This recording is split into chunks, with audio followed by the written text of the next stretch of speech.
To the US now, and the curious case of left-wing TV network NBC hiring and firing a Conservative contributor within the space of a week.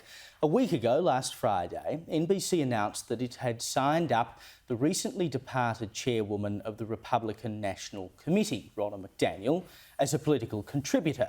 She served as chair for 7 years until Donald Trump last month endorsed new leadership for the Republican Party, after which Mrs McDaniel resigned. Trump's daughter-in-law, Lara Trump, is now co-chair of the RNC. Now, in a memo to staff a week ago, NBC Senior Vice President of Politics, Carrie Budoff Brown, said it couldn't be a more important moment to have a voice like Ronna's on the team. She made one appearance on NBC programme Meet the Press, but the network's own talent started rebelling against the appointment. Look, let me deal with the elephant in the room. Yeah. I think our bosses owe you an apology for putting you in this situation, because I don't know what to believe. She is now a paid contributor by NBC News. So I have no idea whether any answer she gave to you was because she didn't want to mess up her contract. She wants us to believe that she was speaking for the RNC when the RNC was paying for her. And look, there's a reason why there's a lot of journalists at NBC News uncomfortable with this, because many of our professional dealings with the RNC over the last 6 years have been met with gaslighting, have been met with character assassination. So that's where you begin here. And so when NBC made the decision to give her NBC News' credibility, you got to ask yourself, what does she bring NBC News? To be clear, we believe NBC News should seek out conservative Republican voices to provide balance in their election coverage. But it should be conservative Republicans, not a person who used her position of power to be an anti-democracy election denier. And we hope NBC will reconsider its decision. It goes without saying that she will not be a guest on Morning Joe in her capacity as a paid contributor. And I will also say, if you care what I think about this, I will tell you the fact that Ms. McDaniel is on the payroll at NBC News, to me, that is inexplicable. And when our democracy is in danger, and our democracy is in danger because of the lies that people like Ronna McDaniel have pushed on this country. This isn't about Republicans versus Democrats. This isn't about red versus blue. This is about truth versus lies. Service to the country versus service to one man committed to toppling our democratic system. The last woman you saw there, Jen Psaki, was herself Joe Biden's press secretary, and yet she's railing against a Republican insider being hired to give her opinion. And after all of this, some 4 days later, NBC sacked her, with NBC Universal News chair Cesar Cond telling staff that no organisation, particularly a newsroom, can succeed unless it is cohesive and aligned. Over the last few days, it's become clear that this appointment undermines that goal.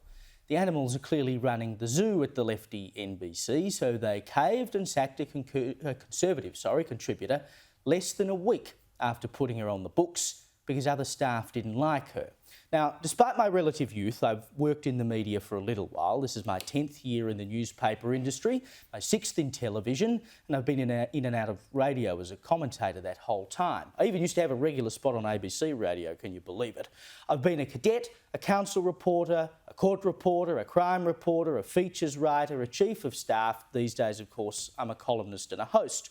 And in all that time, at all the newspapers and whatever that I've worked at, there have been editorial appointments I've disagreed with, and I've certainly voiced disquiet to colleagues, even to bosses, giving them my professional opinion for what it's worth as both a reporter and later a manager. But at no point in my career, despite whatever political differences or otherwise that I might have had, have I ever sought to publicly undermine a colleague. You just don't do it.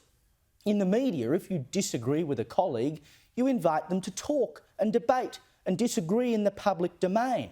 You, the viewer or the reader, deserve to hear views from across the political spectrum, and we're here to facilitate that.